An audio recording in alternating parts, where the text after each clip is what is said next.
The magic നോവലിലേക്ക് ഏവർക്കും സ്വാഗതം. Kamala ഗോവിന്ദൻ്റെ തുമ്പപ്പൂവ് part 7. എന്താ കുട്ടിയൊന്നും മിണ്ടാത്തത്? ചന്ദ്രമതി വീണ്ടും ചോദിച്ചു. ശ്രീകുട്ടി വെറുതെ ഒന്ന് ചിരിച്ചു, വേദന ഒളിപ്പിക്കുന്ന ചിരി. പിന്നെ കസേരകൾ ചൂണ്ടിക്കാട്ടി അവൾ പറഞ്ഞു, ഇരിക്കൂ. അവർ ഇരുന്നു. ഞാൻ ചായ എടുക്കാം. അവൾ പിന്തിരിഞ്ഞു. വേണ്ട കുട്ടി, അത് താമസമല്ലേ, വാസുദേവൻ പറഞ്ഞു. താമസമില്ല, ഫ്ലാസ്കിലുണ്ട്, ഉടനെ എടുക്കാം. ശ്രീകുട്ടി അകത്തേക്ക് മറഞ്ഞു. ചായ കപ്പുകളിൽ നിറച്ച് ട്രെയിൽ വെച്ചു. അതുമായി തിരിച്ചെത്തുമ്പോൾ അവളെ അപ്പാടെ വിറയ്ക്കുകയായിരുന്നു. അവരെന്തിനു വന്നു അന്ന് അവൾക്കറിയാം. എന്തു മറുപടിയാണ് തനിക്ക് പറയാനുള്ളത്? അപശകുനം പിടിച്ചവൾ, കണി കാണാൻ കൊള്ളാത്തവൾ. ഇവൾക്ക് വേണ്ടി ആരായാലും എന്തിനു കാത്തിരിക്കണം?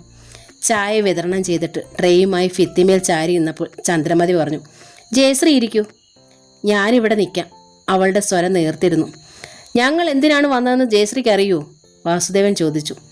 അവളുടെ കണ്ണുകളിൽ വേദന നിറഞ്ഞു, മുഖത്ത് ദയനീയത പടർന്നു. മോൻ ഇവിടെ കഴിഞ്ഞ ദിവസം വന്നല്ലോ, കുട്ടിയോട് സംസാരിക്കുകയും ചെയ്തല്ലോ, വാസുദേവൻ പറഞ്ഞു. ജയശ്രീക്ക് അറിയാം ഞങ്ങൾക്കിവ മാത്രമേ ഉള്ളൂ എന്ന്. ഇവൻ്റെ ആഗ്രഹത്തിന് ഒട്ടും ഞങ്ങൾ എതിരല്ല. കുട്ടി പക്ഷെ മറുപടി ഒന്നും പറഞ്ഞില്ല എന്നവൻ പറഞ്ഞു. അതുകൊണ്ടാണ് ഞങ്ങൾ കൂടി വന്നത്. സ്ത്രീക്കുട്ടിയുടെ നോട്ടം തറയിലായി. ജയശ്രീയുടെ താല്പര്യം എന്താണെന്ന് അറിഞ്ഞിട്ട് ഞങ്ങൾ ബ്രദേഴ്സുമായി സംസാരിക്കുന്നുള്ളൂ. അതുകൊണ്ടാണ് അവരില്ലാത്തപ്പോൾ തന്നെ വന്നത്. ഞാൻ എന്താ പറയുക? കണ്ണീരിൻ്റെ തിരക്കമുള്ള കണ്ണുകൾ മെല്ലെ ഉയർത്തി അവൾ നോക്കി. ജയസൂര്യൻ്റെ കണ്ണുകളുമായി അത് ഏറ്റുമുട്ടി. അത്യന്ത ഉത്കണ്ഠയും അതിലേറെ പ്രത്യാശയും നിറഞ്ഞ മിഴികൾ. അവൾ നോട്ടം പിൻവലിച്ചു. ഒരു ഡോക്ടറുടെ ഭാര്യയാകാനുള്ള ആഗ്രഹം ഇപ്പോൾ എനിക്കില്ല, പതിയെയാണ് അവൾ പറഞ്ഞത്. അങ്ങനെ ഒരാഗ്രഹം മുമ്പും ഉണ്ടായിരുന്നില്ല. പക്ഷെ ഒടുവിൽ അങ്ങനെ ആശിച്ചു പോയി. ദൈവത്തിന് പോലും എൻ്റെ ആ അതിര് കടന്ന ആശ പൊറുക്കാൻ കഴിഞ്ഞില്ല. അതിൻ്റെ ഫലമാണ് പിന്നീടുണ്ടായതൊക്കെ. എന്നേക്കാൾ നിങ്ങൾ വേദനിച്ചു. ഞങ്ങൾക്കുണ്ടായതിനേക്കാൾ നിങ്ങൾക്ക് നഷ്ടം വന്നു, അറിയാം. ഒക്കെയ്ക്ക് മാപ്പ് ചോദിക്കാനേ ഇപ്പോൾ കഴിയുകയുള്ളൂ. കഴിഞ്ഞതൊക്കെ പോകട്ടെ കുട്ടി. ആർക്കെന്ത് വേദന വന്നു, ആർക്കെന്ത് നഷ്ടം വന്നു, അതൊക്കെ അവലോകനം ചെയ്തിനി നോക്കിയിട്ടെന്ത് കാര്യം? വാസുദേവൻ പറഞ്ഞു. ആഗ്രഹങ്ങൾ അതിര് കവിഞ്ഞതാണെന്നുള്ള ഇൻഫ്യോറിറ്റി തോന്നേണ്ടതില്ല. അങ്ങനെയാണെങ്കിൽ പിന്നെ ഞങ്ങൾ വീണ്ടും വന്നതെന്തിന്? വിഷമങ്ങളൊക്കെ മാറ്റണം. കഴിഞ്ഞതൊക്കെ മറക്കാൻ കഴിഞ്ഞില്ലെങ്കിൽ പിന്നെ നാമൊക്കെ എങ്ങനെ ജീവിക്കും? ശ്രീകുട്ടി മറുപടി പറഞ്ഞില്ല. കുട്ടി പറയൂ. ഞങ്ങൾ കാത്തിരിക്കുകയാണ്. ജാതക പ്രശ്നം ജയശ്രീക്കും അറിയാമല്ലോ. ഞങ്ങളുടെ തീരുമാനത്തിൽ തെറ്റുണ്ടോ? അവൾ വീണ്ടും നോക്കി. മൗനം സമ്മതമാണെന്ന് ഞങ്ങൾ കരുതുന്നതിൽ വിരോധമില്ലല്ലോ. അവൾ അപ്പോഴും മൗനം പാലിച്ചു. അവർ എഴുന്നേറ്റു. ചന്ദ്രമതി അവൾക്കരികിൽ വന്ന് തോളിൽ തട്ടി. വിഷമിക്കണ്ടാട്ടോ, ഞങ്ങളുണ്ട് ജയശ്രീക്ക്. അവൾ മിഴികൾ ഉയർത്തി നോക്കി, തുളുമ്പുന്ന മിഴികൾ. പോവാട്ടോ. ചന്ദ്രമതിയും വാസുദേവനും മുറ്റത്തേക്കിറങ്ങി. ഞങ്ങൾ ചേട്ടന്മാരെ കണ്ട് സംസാരിച്ചോളാം. പോകാനിറങ്ങും മുമ്പ് ജയസൂര്യൻ അവൾക്കരികിൽ വന്നു. കാതരമായ സ്വരത്തിൽ പറഞ്ഞു, ഞാൻ കാത്തിരിക്കും. ജയക്കുട്ടൻ്റെ വിവാഹം നടന്നു. ചിത്രലേഖയുടെ വീടിൻ്റെ മുറ്റത്ത് വെച്ചായിരുന്നു വിവാഹം. 20 പവൻ്റെ ആഭരണങ്ങൾ, പോക്കറ്റ് മണിയായി 20,000 രൂപ. അത് തന്നെ അധികമാണെന്നാണ് ചിത്രലേഖയുടെ അച്ഛൻ കേശുനായരുടെ അഭിപ്രായം. പക്ഷേ സമ്പാദ്യമൊന്നുമില്ലെന്ന് ചിത്രലേഖ വഴി ജയക്കുട്ടൻ അറിയിച്ചതിനാൽ ഇഷ്ടമില്ലാതെ പിറുപിറുപ്പോടെയാണ് കേശുനായർ രൂപ 20,000 കൊടുത്തത്.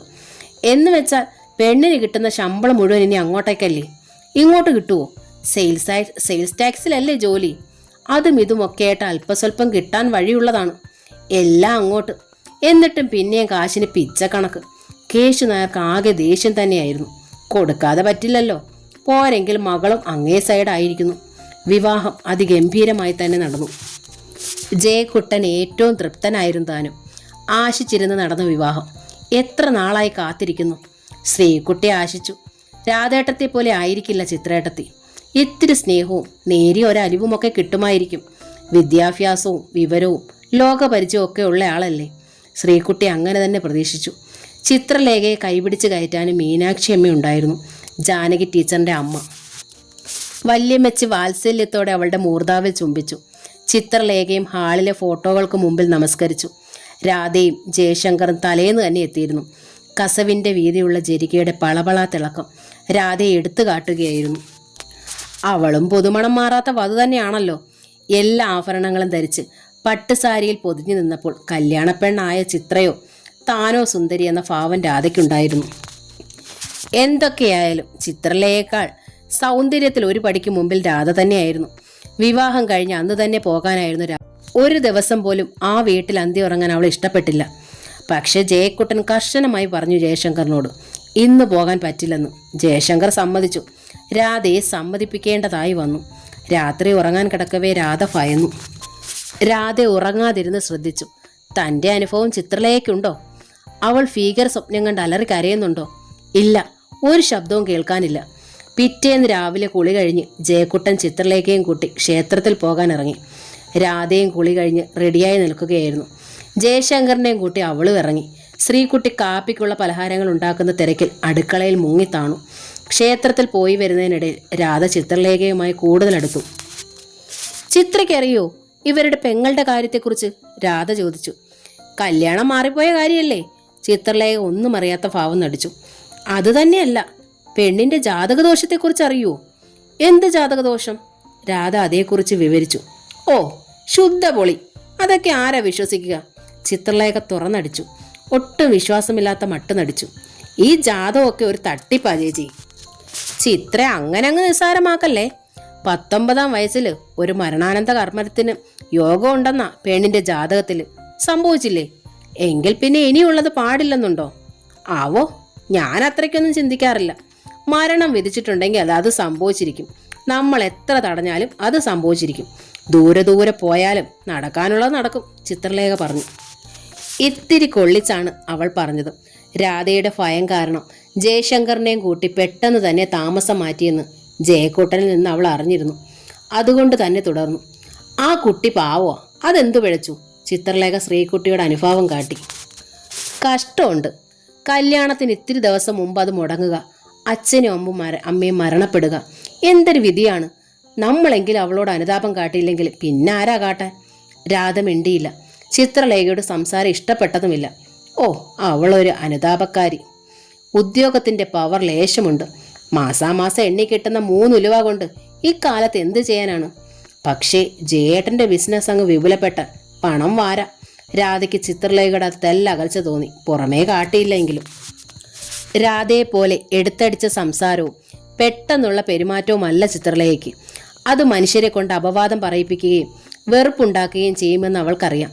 അതുകൊണ്ട് തന്നെ ചിത്രലേഖയുടെ നയം അതല്ല താനും. എല്ലാവർക്കും തോന്നണം തനിക്ക് ശ്രീകുട്ടിയോട് സ്നേഹവും അനുതാപവും ഉണ്ടെന്ന്.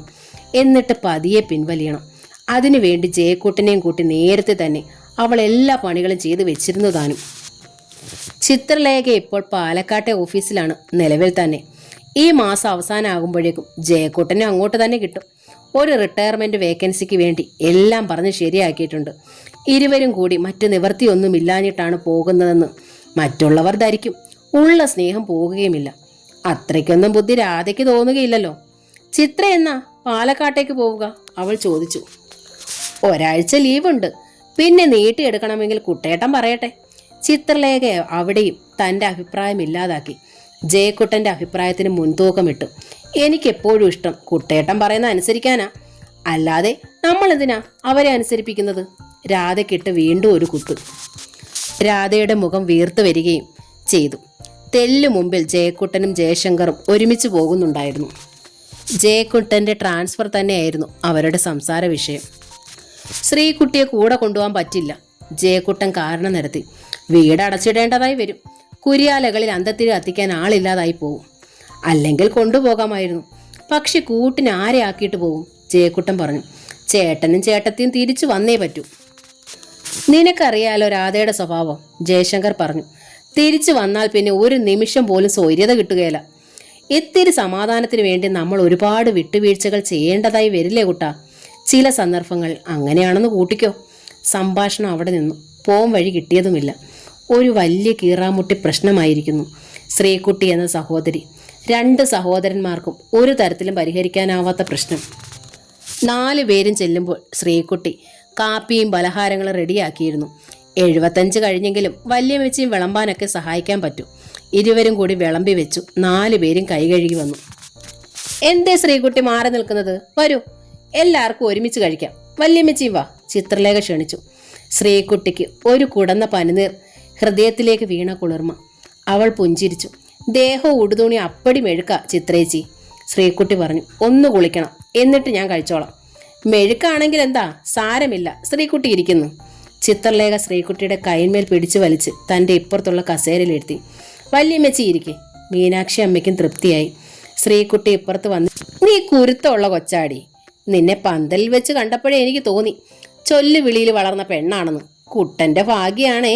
രാധ ഇപ്പോൾ കരയൂ എന്ന മട്ടായി. ശ്രീകുട്ടിക്കും തോന്നി തെല്ല് വിഷമം വല്യമ്മച്ചിയുടെ സംസാരത്തിൽ. ജയശങ്കർ മിണ്ടാനാകാതെ ഇരിക്കുകയാണ്. ജയക്കുട്ടൻ കഴിക്കുന്നതിൽ മാത്രം ശ്രദ്ധിച്ചു. ചിത്രലേഖ രംഗം നന്നെ ബോധിച്ചുപോയി. ചേട്ടത്തി ഇത്തിരി സൗന്ദര്യവതിയാണെന്ന് ഒരഹംഭാവമുണ്ട്. എല്ലാവർക്കും ആ വിചാരമുണ്ട്. അതങ്ങ് ഇല്ലാതാക്കുക എന്നേ അവൾക്ക് ലക്ഷ്യമുണ്ടായിരുന്നുള്ളൂ. ലക്ഷ്യം സാധിച്ചു. ആ തൃപ്തിയോടെ പ്ലേറ്റ് എടുത്ത് അവൾ തന്നെ ശ്രീകുട്ടിക്കും വല്യമ്മച്ചിക്കും വിളമ്പി കൊടുക്കുകയും ചെയ്തു. പ്ലേറ്റിൽ കൈയിട്ട് അപ്പത്തിന്മേൽ തിരുപ്പിടിപ്പിച്ചുകൊണ്ടിരുന്നതല്ലാതെ രാധ ഒന്നും കഴിച്ചതുമില്ല. നിനക്കെന്താടി കൊച്ചേ, വിശപ്പില്ലയോ? വല്യമ്മച്ചി ചോദിച്ചു. എന്നാ പറ്റി, കുളി തെറ്റിയോ? ഓ, ഈ വല്യമ്മച്ചിയുടെ കാര്യം. ശ്രീകുട്ടി വല്യമ്മച്ചിയെ തോണ്ടി.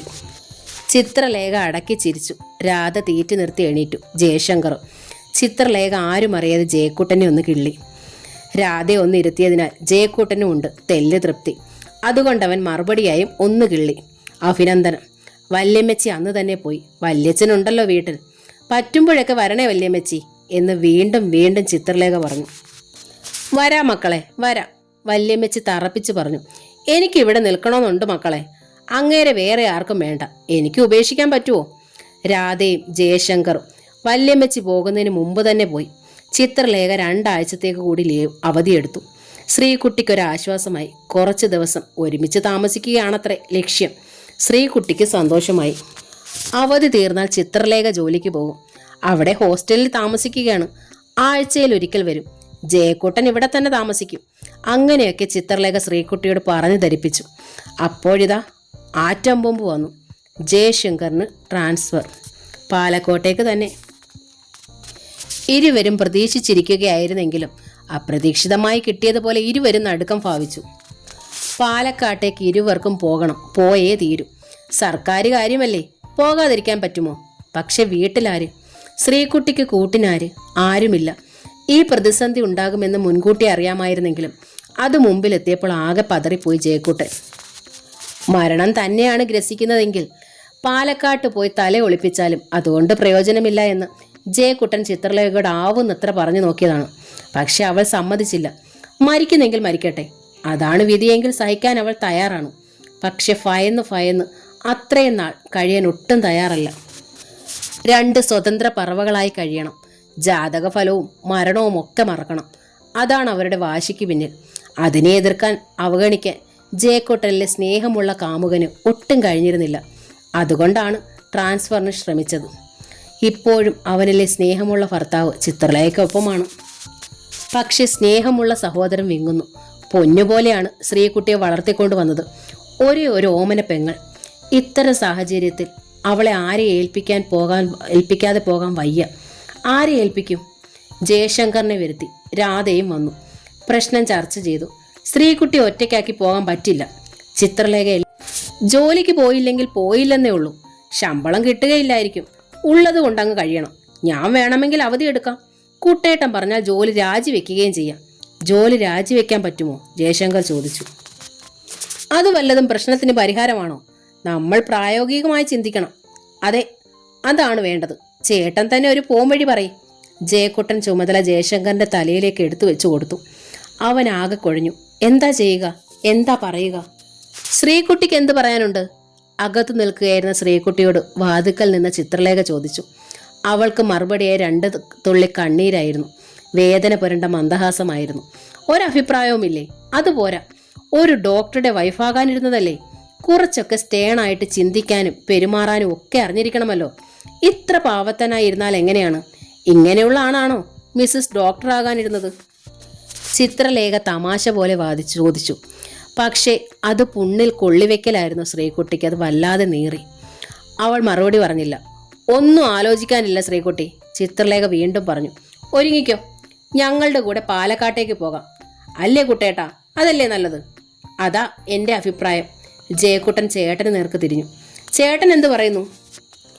അതിനിപ്പോൾ ഞാൻ എന്തു പറയാനാ? ശ്രീകുട്ടിക്കും അതാണ് നല്ലത്, അല്ലേ രാധേ? ജയശങ്കർ ഭാര്യയ്ക്ക് നേരെ തിരിഞ്ഞു. അതെ അതെ, രാധ ശരിവെച്ചു. ശ്രീകുട്ടി, ജയശങ്കർ വിളിച്ചു. ശ്രീകുട്ടി വാതുക്കലേക്ക് മുഖം കാട്ടി. ചിത്രയും കുട്ടനും പറഞ്ഞത് കേട്ടോ നീ? കേട്ടു, അവൾ ചുണ്ടനക്കി. എന്താ നിന്റെ അഭിപ്രായം? അതല്ലേ നല്ലത്? ഒരു നിമിഷത്തെ മൗനം അവർക്കിടയിൽ കനത്തു. എന്താ നീ ഒന്നും മിണ്ടാത്തത്? അവരോടൊപ്പം പാലക്കാട്ട് പോകുന്നതിൽ എന്താ തെറ്റ്? തെറ്റൊന്നുമില്ല വല്യേട്ടാ, എനിക്കിഷ്ടവുമാണ്. പക്ഷേ ശ്രീകുട്ടി ഒന്ന് നിർത്തി വല്യേട്ടനെ നോക്കി, കുഞ്ഞേട്ടനെ നോക്കി. എന്താ പക്ഷേ? ഈ വീട്ടിൽ പിന്നെ ആരുണ്ട് വല്യേട്ടാ? നമ്മുടെ അച്ഛനും അമ്മയും ഇവിടൊക്കെ ഉണ്ടാവില്ലേ? അവരെ തനിച്ചാക്കി എങ്ങനെ പോകും വല്യേട്ടാ? വല്ലാത്തൊരു അസ്വസ്ഥത എല്ലാവരിലും കളിയാടി. രാധയും ചിത്രയും മരിച്ചുപോയ അച്ഛനെയും അമ്മയും കണ്ടിട്ടുണ്ട്. അവരുടെ രൂപങ്ങൾ മനസ്സിൽ തെളിയുന്നത് പോലെ ഇരുവർക്കും തോന്നി. അതവരെ അസ്വസ്ഥരാക്കി, വല്ലാതെ ഭയപ്പെടുത്തി. ജയശങ്കറിനും ജയക്കുട്ടനും തോന്നിയ ആ അസ്വസ്ഥത. ഒടുവിൽ ജയശങ്കർ തന്നെ ആദ്യം സംസാരിച്ചു. നീ പറയുന്നത് ശരിയാണ്, എന്നുവെച്ച് സാഹചര്യം നോക്കണ്ടേ? എന്ത് സാഹചര്യമായാലും ആ കുരിയാലകളിൽ തിരികൊളുത്താതിരിക്കാൻ പറ്റുമോ വല്യേട്ടാ? നമുക്ക് തിരികൊളുത്താൻ ആളെ ഏർപ്പാട് ചെയ്യാം. വല്യേട്ടനും രാധേച്ചി ഇവിടെ ഒന്ന് താമസിക്കൂ. ജയശങ്കറിന് മൊഴി മുട്ടിപ്പോയി. രാധ അവളെ തുറിച്ചു നോക്കി. അമ്പടി, ആള് മോശമല്ലല്ലോ. വല്യേട്ടനോട് എന്ത് കർശനമായിട്ടാ ചോദ്യം? ജയശങ്കർ രാധയെ നോക്കി. അവൾ ചുണ്ടുകൂട്ടി മുഖം തിരിച്ചു. അവിടുന്ന് ഇനി ഉടനെ പോരാൻ പറ്റില്ല ശ്രീകുട്ടി. ജയശങ്കറിന്റെ സ്വരം നേർത്തു. പിന്നെ ആരെയാണ് തിരിവെക്കാൻ ഏർപ്പെടുത്തുക? ആരെയെങ്കിലും അന്യരെ. എൻ്റെ വല്യേട്ടാ, ശ്രീകുട്ടി തേങ്ങി. നമ്മളെ എങ്ങനെ വളർത്തിയതാണവർ, എത്ര സ്നേഹിച്ചതാണവർ. അവരുടെ കുരിയാലയ്ക്ക് മുമ്പിൽ തിരിവെക്കാൻ നമ്മൾ കൂലിക്ക് ആളെ നിർത്തണോ? വേണ്ട വല്യേട്ടാ, ഞാൻ തിരിതെളിച്ചോളാം, ഞാൻ എങ്ങോട്ടുമില്ല. ആ ഒരു മറുപടിയാണ് ചിത്രലേഖ പ്രതീക്ഷിച്ചിരുന്നത്. അതുതന്നെ. ശ്രീകുട്ടി ഇതേ പറയൂവെന്ന് ജയശങ്കറിനും രാധയ്ക്കും അറിയാമായിരുന്നു. ഇവരെല്ലാം തൻ്റെ പക്കൽ നിന്ന് പ്രതീക്ഷിക്കുന്ന മറുപടി ഇത് തന്നെയാണെന്ന് ശ്രീകുട്ടിക്കും അറിയാമായിരുന്നു. ഒരു സ്തംഭനാവസ്ഥയായിരുന്നു അവിടെ. നീ ഇവിടെ ഒറ്റയ്ക്ക്? ആദ്യം ശബ്ദിച്ചത് ജയക്കുട്ടൻ. ഞാൻ ഇവിടെ ഒറ്റയ്ക്കാവില്ല കുഞ്ഞേട്ടാ. അമ്മയുണ്ട്, അച്ഛനുണ്ട്. ഞാൻ അവരുടെ സാന്നിധ്യം എപ്പോഴും അറിയുന്നുണ്ട്. പഴയ ശ്രീകുട്ടിയല്ല ഞാൻ. എനിക്ക് നന്നേ ധൈര്യമുണ്ട്. അതൊക്കെ വെറും തോന്നൽ. പ്രായോഗികമായി എന്തെങ്കിലും ചെയ്യണം, ചിത്രലേഖ പറഞ്ഞു. കെട്ടിക്കാൻ പ്രായമായ പെണ്ണിനെ ഒറ്റയ്ക്കാക്കിയിട്ട് മരിച്ചുപോയ അച്ഛൻ്റെ അമ്മയുടെ സാന്നിധ്യം ഉണ്ടെന്ന് ആരോട് പറയാൻ പറ്റുന്ന കാര്യമാണ്? പ്രായോഗികമായ കാര്യം ചെയ്യണം. പക്ഷെ അതെന്താണ്? അതാണ് ആർക്കും പിടിയില്ലാത്തത്. ശ്രീകുട്ടിയെ പോലൊരു പെണ്ണിന് കൂട്ടായിട്ട് ആരെ ഏൽപ്പിക്കണം? പോം വഴിയായി പ്രായോഗികമായൊരു കാര്യം നിർദ്ദേശിച്ചതും ചിത്രലേഖ തന്നെയാണ്. നമുക്ക് വല്യച്ഛനെയും വല്യമ്മച്ചയും ഇവിടെ നിർത്താം. എല്ലാവരിൽ നിന്നും ആശ്വാസത്തിൻ്റെ നേരിയ നിശ്വാസം മുതിർന്നു വീണു. അതേ നിമിഷത്തിൽ തന്നെ അസ്വസ്ഥതയും. 75 കഴിഞ്ഞ വല്യമ്മച്ചിയും 80 കഴിഞ്ഞ വല്യച്ഛനും. വല്യമ്മച്ചിക്ക് പാതി കാഴ്ചയും പാതി കേൾവിയുമുള്ളൂ. വല്യച്ഛനും ഏതാണ്ട് അതൊക്കെ തന്നെയാണ് സ്ഥിതി. പോരാഞ്ഞിട്ട് നിവർന്ന് ശരിക്കും നിൽക്കാൻ വയ്യാത്തത്ര കൂനും. നടക്കുമ്പോൾ ചെറിയ വിറയലും. പോരെ, 20ലേക്ക് കാലൂന്നുവന്ന പെണ്ണിന് കാവലിനായി ഇവർ രണ്ടുപേർ പോരെ? വല്യമ്മച്ചിയുടെയും വല്യച്ഛൻ്റെയും കഴിവുകളെയും പോരായ്മകളെയും കുറിച്ച് ചർച്ചയായി. എന്ന് കരുതി തീരെ കേൾവിക്കുറവോ കാഴ്ചക്കുറവോ ഉണ്ടോ? ജയക്കുട്ടൻ ചോദിച്ചു. പക്ഷെ നാട്ടുകാരെന്ത് പറയും? കെട്ടിക്കാറായ പെണ്ണിന് കൂട്ടായി കണ്ണും ചെവി ഓഫായ പാർട്ടീസിനെ കൊണ്ടുവന്നു എന്ന് പറഞ്ഞവർ നമ്മെ പഴിക്കില്ലേ? അത് ശരി, കരയുകയും വേണം, ചിറി നന്നായിരിക്കുകയും വേണം എന്ന് പണ്ടാരാണ്ട് പറഞ്ഞതുപോലെയാണല്ലോ കുട്ടേട്ട. കാര്യങ്ങൾ നടക്കണ്ടായോ?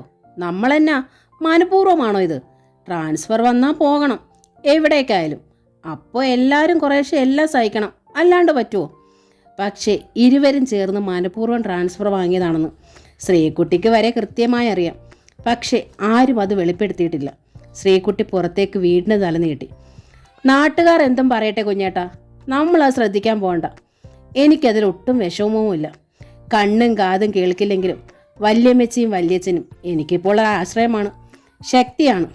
ഇടയ്ക്കൊക്കെ നിങ്ങളും വരുമല്ലോ. മാത്രമല്ല 2-2.5 വർഷത്തെ കാര്യമല്ലേ ഉള്ളൂ ഇനി.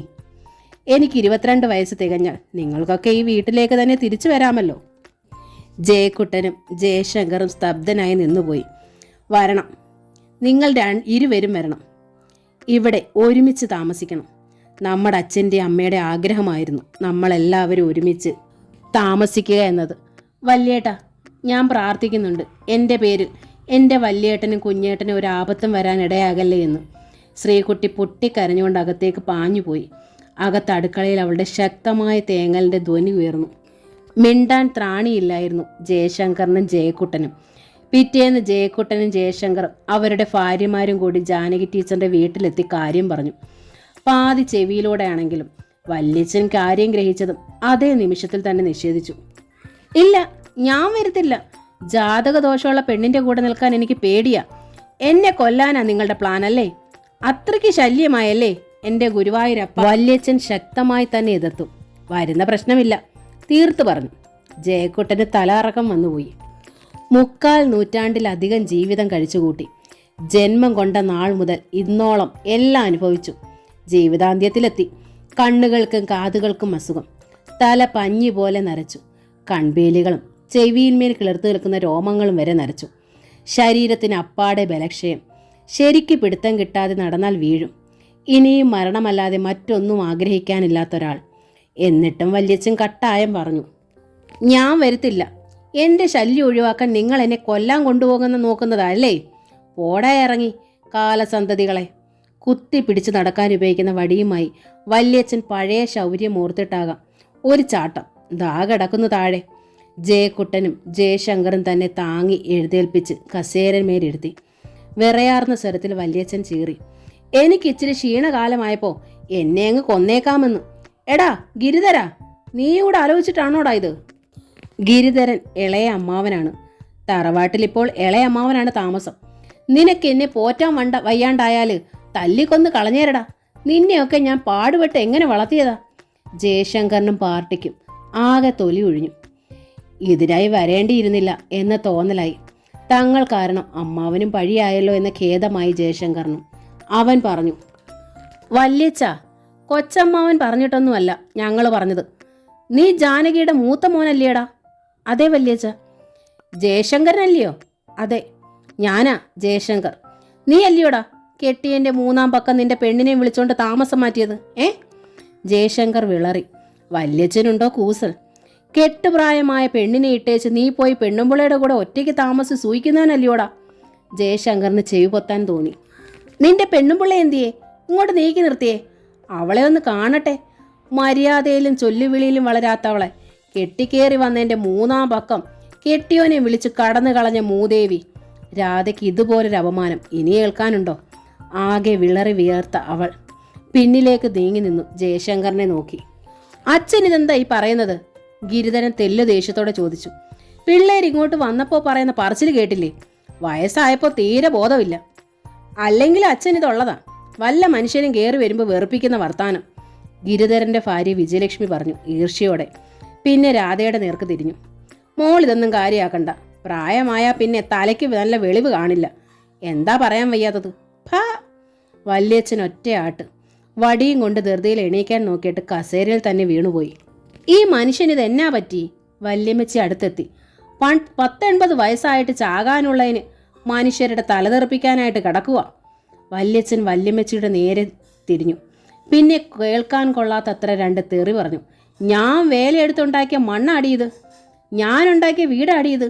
നിന്റെ തലതെറിച്ച ഒറ്റ മക്കളും ഉണ്ടാക്കിയതല്ലടി ഈ വീട്. മൂദേവി, നരച്ചു കുരച്ചപ്പം നിനക്കെന്നെ വേണ്ട. ഞാൻ ചത്തോളാൻ. അഹങ്കാരി. വല്യച്ഛൻ കലി കൊണ്ട് നിലതെറ്റി. 11 വയസ്സായപ്പം ഇതിയാൻ്റെ താലി കഴുത്തി കയറ്റിയതാ. അന്ന് തൊട്ട് ഇന്നോളം എനിക്ക് ഒരു സ്വൈര്യത ഉണ്ടായിട്ടില്ല.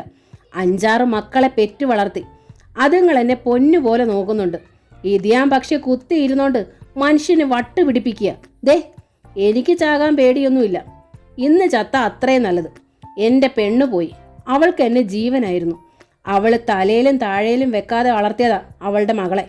അതിനെ ഒറ്റയ്ക്കാക്കാൻ ഞാൻ സമ്മതിക്കില്ല. അതിൻ്റെ കണ്ണീര് കണ്ടേച്ചാ ഞാൻ പോന്നതും. ഇതിയാനെ ഒറ്റയ്ക്കാണല്ലോ എന്നോർത്ത്.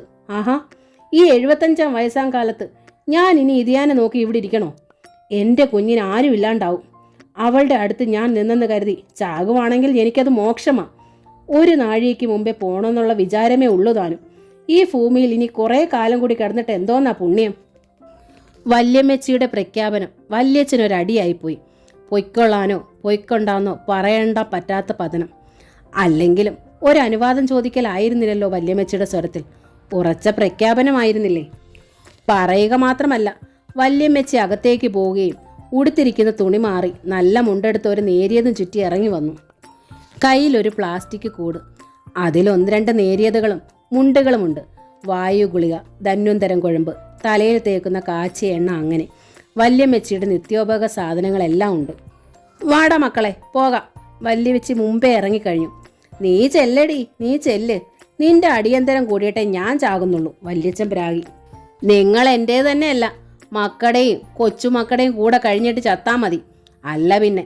വാടാ മക്കളെ. വല്യമ്മച്ചി നടക്കുകയാണ്. അല്ല, ജയശങ്കർ ഓടി വല്യമ്മച്ചിയുടെ അടുത്തെത്തി. വല്യമ്മച്ചി പോന്നാൽ വല്യച്ഛനെ നോക്കാൻ ആരാ? അതിയാന് മക്കളുണ്ടടാ, 6 എണ്ണം. ജാനകി മാത്രമേ പോയുള്ളൂ, ബാക്കി 5 ഉണ്ട്. ആർക്ക് വേണേലും നോക്കാം. നീ വാ. നിങ്ങൾ ചെല്ല് പിള്ളേരെ, കൊച്ചമ്മാവനും പറഞ്ഞു. വല്യച്ഛൻ്റെ കാര്യം വലിയ മുറിയിലും ഇട്ട് തൽക്കാലം പൂട്ടാം. അല്ലാതിപ്പോൾ എന്ത് ചെയ്യാൻ? തന്തയായി പോയില്ലേ, കൊച്ചമ്മാവൻ മടുപ്പോടെ പറഞ്ഞു. സ്വന്തം അച്ഛനാണെങ്കിലും ആ വൃദ്ധനെ കൊണ്ട് എല്ലാവർക്കും മടുപ്പാണ്. 80-ലെത്തിയിട്ട് മരണമെന്ന് കേൾക്കുമ്പോൾ തന്നെ ആൾ വിറയ്ക്കും. വല്യമ്മച്ചി നടന്നു കഴിഞ്ഞു. പിന്നാലെ ചെല്ലുകയെ വഴിയുണ്ടായിരുന്നുള്ളൂ ജയശങ്കറിനും. ജയക്കുട്ടനും ചിത്രയും രാധയും അവർക്ക് പിന്നാലെ എത്തി. ചിത്രലേഖയും രാധയും കൂടി പറഞ്ഞു, കിളവൻ ആളൊട്ടും മോശമല്ലല്ലോ. വായിന്ന് വീഴുന്നത് കേട്ടാൽ 7 വെള്ളത്തിൽ കുളിച്ചാൽ ശുദ്ധമാവില്ല. ഇത്തരമൊക്കെയാണ് വായിന്ന് വരുന്നതെന്ന് അറിഞ്ഞിരുന്നെങ്കിൽ വരേണ്ടിയിരുന്നില്ല. ചേട്ടനും അനിയനും കൂടെ വന്ന് കാര്യം പറഞ്ഞാൽ മതിയായിരുന്നു. നമ്മൾ വന്നു നിന്ന് ഇത് കേൾക്കേണ്ടിയിരുന്നില്ല. ഇനി പറഞ്ഞിട്ട് എന്ത് കാര്യം? വന്നു പോയി, കേട്ടുപോയി. വല്യമ്മച്ചി തിരിഞ്ഞു നിന്നു. സംഭാഷണം കേട്ടില്ലെങ്കിലും അവരുടെ മനോഗത മനസ്സിലായെന്നുള്ള വിവരം വല്യമ്മച്ചിക്കുണ്ട്. എൻ്റെ പിള്ളേരെ, എൻ്റെ തലയിലെഴുത്ത്, അത് പറഞ്ഞാൽ മതി. വന്നു കൂടി അന്ന് തുടങ്ങിയ ഈ സ്വഭാവം. മൂർഖനാ, കരിമൂർഖൻ. പിന്നിപ്പോൾ ക്ഷമിക്കുകയും സഹിക്കുകയും ചെയ്യേണ്ടല്ലാതെ വേറൊന്നും പറ്റില്ലല്ലോ നമ്മൾ പെണ്ണുങ്ങൾക്ക്. ഒക്കെ സഹിച്ചും ക്ഷമിച്ചും അങ്ങനെ കഴിയുക. അല്ലാണ്ടെന്താ? ഞാനെന്നാ ചെറുപ്പമാണോ? എനിക്ക് 75 വയസ്സായില്ലേ. അത് ഞാൻ പറയുന്ന നിമിഷത്തിൽ ഓരോ കാര്യങ്ങൾ സാധിക്കൂ എന്നെക്കൊണ്ട്. ചിത്രലേഖയും രാധയും മിണ്ടിയില്ല. അവർക്കല്ലെങ്കിൽ തന്നെ ആകെ കയ്പായിരുന്നു. ജയവിലാസത്തിലെത്തിയതും വല്യമ്മച്ചി ശ്രീകുട്ടിയെ കെട്ടിപ്പിടിച്ചു. അവളുടെ മുടിയിഴകളിൽ തലോടി. വല്യമ്മച്ചി മോടെ കൂട്ടിനുണ്ടടി, എങ്ങും പോണില്ല. ചാകുന്നെങ്കിൽ ചാകട്ടെ, അല്ലാണ്ടെന്താ? ചാകുന്നത് വരെ വല്യമ്മച്ചി നിനക്ക് കൂട്ടുണ്ട്. മോൾ ഒട്ടും പേടിക്കണ്ട, ഒട്ടും. ആ സാന്ത്വനം കേട്ടതും ശ്രീകുട്ടി മുള ചിന്തും പോലെ കരഞ്ഞുപോയി. പോയിനടാ പിള്ളാരെ. എടി പെൺപിള്ളാരെ, നിങ്ങളും പൊയ്ക്കോ. പേടിയുള്ള എല്ലാവരും പൊയ്ക്കോ. ഞാനിവിടെയുണ്ട്. 75 കഴിഞ്ഞെങ്കിലും ഒരു പെങ്കൊച്ചിനെ സൂക്ഷിക്കാൻ മീനാക്ഷിക്ക് ഇന്നും പറ്റും. ജയശങ്കറിനും ജയക്കുട്ടനും ഉള്ളിൽ അപ്പോഴും വല്ലാത്ത പരിതാപമായിരുന്നു. ഇങ്ങനെയൊക്കെ വേണ്ടി വന്നല്ലോ എന്നും. ശ്രീകുട്ടിയെ പോലൊരു പെണ്ണിന് 75ആയ വല്യമ്മച്ചിയുടെ സംരക്ഷണം എത്ര ശുഷ്കമാണെന്ന് ഇരുവർക്കും അറിയാം. പക്ഷെ മറ്റെന്ത് വഴിയുണ്ട്? അകന്നു മാറി താമസിച്ചാൽ ആപത്തുണ്ടാകില്ല എന്നൊന്നും ഇരുവരും വിശ്വസിക്കുന്നില്ല. പക്ഷെ തീയുടെ അടുത്തിരിക്കുന്നത് പോലുള്ള ചൂടും പുകച്ചിലും അനുഭവപ്പെടാതെ കഴിഞ്ഞുകൂടാമല്ലോ എന്ന ചിന്ത മാത്രമേ ഉള്ളൂ. ശ്രീകുട്ടിയെ വെറുത്തിട്ടല്ല, തരിയെങ്കിലും സ്നേഹം കുറഞ്ഞിട്ടുമല്ല ഈ 2 സഹോദരന്മാർക്കും എന്നതാണ് സത്യവും. അവരുടെ വിഷമത ശരിക്കും മനസ്സിലാക്കിയിട്ടെന്നോണം ശ്രീകുട്ടി പറഞ്ഞു. വല്യമ്മച്ചി ഇവിടെ വന്നല്ലോ, എനിക്ക് കൂട്ടുമായി. വല്യേട്ടനും കുഞ്ഞേട്ടനും ഇതിലൊന്നും ഒട്ടും വിഷമിക്കേണ്ട കാര്യമില്ല. ഇവിടെയുള്ള ആളുകളൊക്കെ നല്ലവരാണ്. എനിക്കൊരു പ്രശ്നവും ഉണ്ടാവില്ല. ഒരാപത്തും വരാണ്ട് ഈശ്വരൻ എൻ്റെ വല്യേട്ടനെയും കുഞ്ഞേട്ടനെയും കാത്തോളും. ജയശങ്കറും രാധയും അന്ന് തന്നെ പോയി. പിറ്റേന്നായിരുന്നു ചിത്രലേഖയും ജയക്കുട്ടനും പുറപ്പെട്ടത്. താൻ വളരെ നിസ്സഹായയാണെന്നും സർക്കാർ തീരുമാനിച്ചാൽ പോയേ തീരുവെന്നും ശ്രീകുട്ടിയെ തനിയെ വിട്ടിട്ട് പോകാൻ ഒട്ടും മനസ്സില്ലെന്നും ചിത്രലേഖ ഒരുപാട് സങ്കടഭാവത്തിൽ പറഞ്ഞു. ജോലി കളയാൻ പാടില്ല ചിത്രേച്ചി, ശ്രീകുട്ടി പറഞ്ഞു. പഠിപ്പിക്കാൻ അച്ഛനും ഏട്ടനും തയ്യാറായിരുന്നു. എത്ര വേണമെങ്കിലും പഠിക്കാമായിരുന്നു. പക്ഷെ എന്ത് ചെയ്യാം, എൻ്റെ തലയ്ക്കുള്ളിൽ കളിമണ്ണായിപ്പോയി. അതുകൊണ്ട് വിവാഹത്തിന് തയ്യാറായി. ഇപ്പോൾ ഒന്നുമില്ല. ഇങ്ങനെയായി എൻ്റെ വിധി. എൻ്റെ വിധി ശാപം പിടിച്ചതാണ്. എനിക്ക് ചിത്രേച്ചിയെ പോലെ ജോലിക്കാരിയാകാൻ കഴിഞ്ഞെങ്കിൽ. ശ്രീകുട്ടിക്ക് എന്തെങ്കിലും പഠിക്കണോ? ഏർപ്പാട് ചെയ്യാം. എന്ത് പഠിക്കാൻ? തയ്യൽ, ടൈപ്പ് റൈറ്റിംഗ്, ലാബ് ടെക്നീഷ്യൻ, എന്ത് വേണേലും ആവാം. വേണ്ട ചിത്രേച്ചി, എനിക്ക് വേണ്ടി ഇനി ഒരു ചില്ലി പൈസ പാഴാക്കണ്ട. എനിക്ക് 22 വയസ്സാകട്ടെ. വിധി എനിക്ക് തന്നെ കാലവാശം ഒരുക്കുകയാണെങ്കിലോ? അതാണ് എൻ്റെ പ്രാർത്ഥന. നെഞ്ചുരുകി പ്രാർത്ഥിച്ചാൽ ഏത് ദൈവമാണ് ഫലം തരാതിരിക്കുക? ചിത്രലേഖ അവളെ തലോടി മെല്ലെ ഇറങ്ങി. ബ്രീഫ് കേസും ബാഗുമായി പിന്നാലെ ജയക്കുട്ടനും. ഇരുവരും ഗേറ്റ് കടന്നു മറഞ്ഞു. അങ്ങ് ദൂരെ ദൂരെ ദൂരെ ശ്രീകുട്ടിയുടെ കാഴ്ച മങ്ങി, കണ്ണുകൾ നിറഞ്ഞു തുളുമ്പി. ഒടുവിൽ അവർ രണ്ടും മറഞ്ഞു കഴിഞ്ഞപ്പോൾ ഈ ലോകത്ത് ആരോരുമില്ലാത്തൊരു അനാഥയാണ് താനെന്ന തോന്നൽ ആദ്യമായി ശ്രീകുട്ടിക്കുണ്ടായി. അമ്മയുടെ അച്ഛൻ്റെ അകാല നിര്യാണത്തിന് ശേഷം മാനസികമായി ഇത്രയേറെ ലാഘവത്വത്തോടെ ശ്രീകുട്ടി കഴിഞ്ഞ നാളുകൾ ഉണ്ടായിട്ടില്ല. പക്ഷേ ഇപ്പോൾ ലാഘവത്വമുണ്ട്, മാനസിക ഉല്ലാസമുണ്ട്. ജയശങ്കറും ജയക്കുട്ടനും ശ്രീകുട്ടിയോട് അമിതമായ സ്നേഹവും വാത്സല്യവും ഉള്ളിലുണ്ടായിട്ട് പോലും പ്രകടിപ്പിക്കാനാവാതെ അറച്ചു നിന്ന കാലഘട്ടമായിരുന്നു അത്. ഉള്ളിലെ ഭയം, അതിലുപരി ഇങ്ങനെയൊക്കെ വന്നല്ലോ എന്ന സങ്കടം, മുമ്പിൽ കണ്ട നല്ല ലക്ഷ്യങ്ങൾ ഇല്ലാതായ നഷ്ടബോധം, ആകെ പിരിമുറുക്കമായിരുന്നു അവർക്ക്. ആ പിരിമുറുക്കം വിടാതെ നിറഞ്ഞു നിന്നു. ഇപ്പോൾ ശ്രീകുട്ടിയെ സംബന്ധിച്ചിടത്തോളം ഇതൊന്നുമില്ല. വല്യമ്മച്ചി ഒറ്റ ഒരാൾ മതി വീടാകെ ശബ്ദമുഖരിതമാകാൻ. പൊട്ടിച്ചിരിക്കാനുള്ള വസ്തുതകളെ വായിൽ നിന്ന് വരും, പ്രവൃത്തിയിലും അതുണ്ട്. എന്തെങ്കിലും എപ്പോഴും പറഞ്ഞുകൊണ്ടേയിരിക്കും. അത് കേട്ട് ചിരിക്കുന്നതിനിടയിൽ വേദനിപ്പിക്കുന്ന ഓർമ്മകൾക്ക് സ്ഥാനം എവിടെ? ഓർമ്മകൾ പിന്നോട്ട് മാറി നിൽക്കെ കണ്ണീരിന് സ്ഥാനം എവിടെ? 75 കഴിഞ്ഞെങ്കിലും നല്ല ഓർമ്മശക്തിയാണ് വല്യമ്മച്ചിക്ക്. തെല്ല് തൻ്റെടക്കാരിയാണ്, നല്ല ചങ്കൂറ്റം. തൻ്റെ ഇടമില്ലാണ്ട് അതിയാൻ്റെ കൂടെ എങ്ങനെ ജീവിച്ച് കയറും കുഞ്ഞ്. കമലാ ഗോവിന്ദൻ്റെ തുമ്പപ്പൂവ് എന്ന നോവലിൻ്റെ ഈ ഭാഗം ഇവിടെ പൂർണ്ണമാവുകയാണ്. ഈ നോവൽ നിങ്ങൾക്ക് ഇഷ്ടമായെങ്കിൽ പ്ലീസ് ഒന്ന് സബ്സ്ക്രൈബ് ചെയ്യണേ. താങ്ക്